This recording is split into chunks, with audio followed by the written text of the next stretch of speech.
ये सिमिलर वैसा ही केस हुआ जैसे 1975 की एक मूवी है धर्मात्मा। उस मूवी का एक गाना है, तेरे चेहरे में वो जादू है, तेरी ओर खिंचा आता हूँ, जाना होता है और कहीं तेरी ओर चला आता हूँ। क्या आपको पता है कि जब हम किसी मिरर के सामने खड़े होते हैं तो हमको अपनी इमेज कैसे और क्यों दिखती है? अगर आपका आंसर ना में है तो आइए हम इस वीडियो के माध्यम से जानने की कोशिश करते हैं। इसके लिए हमको पहले रिफ्लेक्शन ऑफ लाइट या प्रकाश के परावर्तन को समझना होगा, लेकिन उससे भी पहले हमें यह समझना होगा कि लाइट कैसे चलती है। आइए एक सोर्स ऑफ लाइट या प्रकाश स्रोत की सहायता से इसको समझने की कोशिश करते हैं। मान लीजिए ये आपका एक लाइट सोर्स है जिसमें से एक पार्टिकुलर डायरेक्शन में लाइट बाहर आ रही है।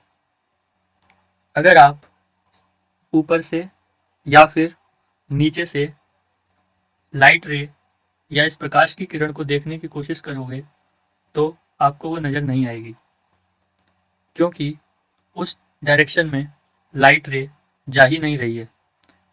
यहाँ पर लाइट रे इस डायरेक्शन में नहीं जा रही है, लाइट की जो रे है वो हमारी इस डायरेक्शन में जा रही है। ध्यान रहे कि हम यहाँ पर प्रकाश किरण या फिर रे ऑफ लाइट की बात कर रहे हैं, न कि वेव नेचर ऑफ लाइट की। इसके लिए एक वीडियो मैं पहले बना चुका हूँ प्रॉपर्टीज ऑफ लाइट के ऊपर, what is light and what are its properties. इसका लिंक मैं आपको डिस्क्रिप्शन में दे दूंगा, प्लीज़ वहाँ पर जा कर के आप लाइट की प्रॉपर्टीज़ को देख सकते हैं। अब सीधा आगे बढ़ते हैं। तो इससे निष्कर्ष निकला कि लाइट हमारी सीधी रेखा में या स्ट्रेट लाइन में चलती है और इसकी एक पार्टिकुलर डायरेक्शन होती है। यहाँ पर हम रिफ्लेक्शन ऑफ लाइट को डिस्कस कर रहे हैं, इसलिए हम रे ऑफ लाइट वाली प्रॉपर्टी कंसीडर कर रहे हैं। अगर हम किसी दूसरी प्रॉपर्टी को रिफ्लेक्शन या रिफ्रैक्शन के अलावा जैसे इंटरफेरेंस या डिफ्रैक्शन को अगर डिस्कस करते तो वहाँ पर हम वेव नेचर ऑफ लाइट लेते। ये पिछली वीडियो में आपको मिल जाएगा। आइए अब एक नए क्वेश्चन की ओर बढ़ते हैं। क्या कोई तरीका ऐसा है जिससे हम इस लाइट रे की डायरेक्शन को मोड़ सकें या फिर इस लाइट की जो ये पार्टिकुलर डायरेक्शन है इसको हम चेंज कर सकें? क्या किसी तरीके से ये पॉसिबल है? तो इसके लिए आप थोड़ा 5-10 सेकंड वीडियो को पॉज कीजिए और सोचिए। शायद आपने सोच लिया होगा।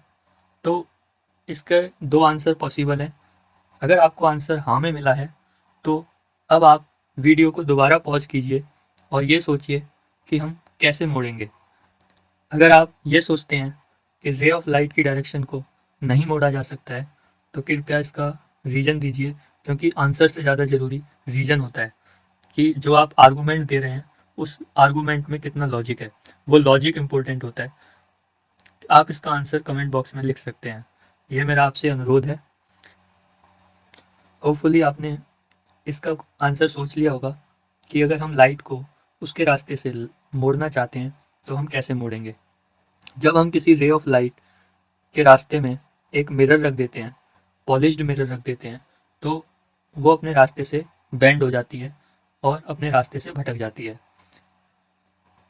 जैसे कि इसको बिल्कुल सीधा इस डायरेक्शन में जाना चाहिए था, इसी डायरेक्शन में ये पहले जा रही थी, बट जैसे ही हमने मिरर रख दिया ये इस डायरेक्शन में ना जा करके वापस इस अपनी डायरेक्शन में आज इस डायरेक्शन में आ जाती है। ये सिमिलर वैसा ही केस हुआ जैसे 1975 की एक मूवी है धर्मात्मा। उस मूवी का एक गाना है, तेरे चेहरे में वो जादू है, तेरी ओर खिंचा आता हूँ, जाना होता है और कहीं तेरी ओर चला आता हूँ। माफ़ कीजिएगा अगर मैं एग्जैक्ट नहीं बोल पा रहा हूँ। ये यहाँ पर मान लीजिए आपकी रेशमा है, रेशमा, रेशमा को आवाज़ लगाते हैं ना, यहाँ पर रेशमा इस मूवी में उनको बोला गया है, जो हमारी मथुरा से जो मेंबर ऑफ पार्लियामेंट है श्रीमती हेमा मालिनी जी, उनको यहाँ पर रेशमा का रोल उन्होंने निभाया है इस मूवी में। और जब वो आवाज़ लगाते हैं तो रेशमा की आवाज़ लगाते हैं। तो ये रेशमा जो है वो लाइट को अट्रैक्ट कर लेती हैं अपनी तरफ। तो लाइट में मास नहीं होता है, लेकिन फिर भी उसमें वो अट्रैक्शन फील करती है रेशमा की तरफ। तो क्यों करती है? क्योंकि उसे सीधा जाना होता है लेकिन वो रास्ता भटक जाती है और सीधा रेशमा के पास पहुंच जाती है। आइए अब सीधा मुद्दे की बात पर आते हैं। तो जी हाँ, मिरर से लाइट बेंड होती है, अपने रास्ते से भटकती है, लेकिन यहाँ पर रिफ्रैक्शन नहीं होता है। इसको ध्यान रखिएगा। जब भी लाइट मिरर से टकरा करके लौटती है तो उसको हम रिफ्रैक्शन नहीं बोलते हैं। रिफ्रैक्शन में भी लाइट बेंड होती है और अपने रास्ते से भटकती है, और यहाँ पे भी लाइट बेंड होती है और अपने रास्ते से भटकती है, लेकिन इसको हम बोलते हैं रिफ्लेक्शन ऑफ लाइट। नीचे लिखा हुआ है। यहाँ पर रिफ्रैक्शन इसलिए नहीं होगा क्योंकि लाइट उसी मीडियम में या उसी माध्यम में वापस आ रही है। अगर यहाँ पे हवा से आई थी तो हवा में ही वापस लौट करके आ रही है, सेम मीडियम है। ऐसे ही अगर आप किसी रबड़ की बॉल को किसी दीवार पर मारते हो फेंक करके, तो वो टकरा करके वापस आती है। इसी घटना को हम रिफ्लेक्शन बोलते हैं। तो bouncing back of light in the same medium is called reflection. जब भी कोई चीज़ किसी चीज़ से टकरा करके वापस आती है उसे बोलते हैं reflection. So the reflection is the bouncing back of light in the same medium. तो जो लाइट मिरर पर या दर्पण पर आकर गिरती है उसे इंसिडेंट लाइट या आपतित प्रकाश कहते हैं, और जो लाइट मिरर से टकराकर वापस जाती है उसे रिफ्लेक्टेड लाइट या परावर्तित प्रकाश कहते हैं। और इमेज जो बनती है वो रिफ्लेक्शन ऑफ लाइट की वजह से ही बनती है। तो हमने इस वीडियो की शुरुआत में इमेज कैसे बनती है। इमेज बनने के लिए रिफ्लेक्शन ऑफ लाइट जिम्मेदार है। पहले लाइट हमारे फेस पर आती है, उसके बाद फेस से टकरा करके मिरर पर जाती है और मिरर से फिर टकरा करके वापस आती है। टकरा करके वापस इसलिए आती है क्योंकि उस मिरर पे हम पॉलिश करके रखते हैं। अगर पॉलिश नहीं करेंगे तो टकरा करके वापस नहीं आएगी, और टकरा करके अगर वापस नहीं आएगी तो इमेज नहीं बनेगी, हमें वो चीज़ नज़र नहीं आएगी। पॉलिश का काम होता है उस लाइट को वापस भेजना, उसे पार ना जाने देना।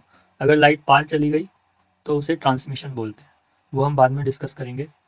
तो होपफुली आपको इतना रिफ्लेक्शन ऑफ लाइट समझ आया होगा।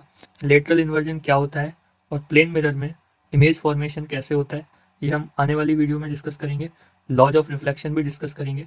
तो बने रहिए और अपने साथियों के साथ शेयर कीजिए, लाइक कीजिए, सब्सक्राइब कीजिए। Thank you very much.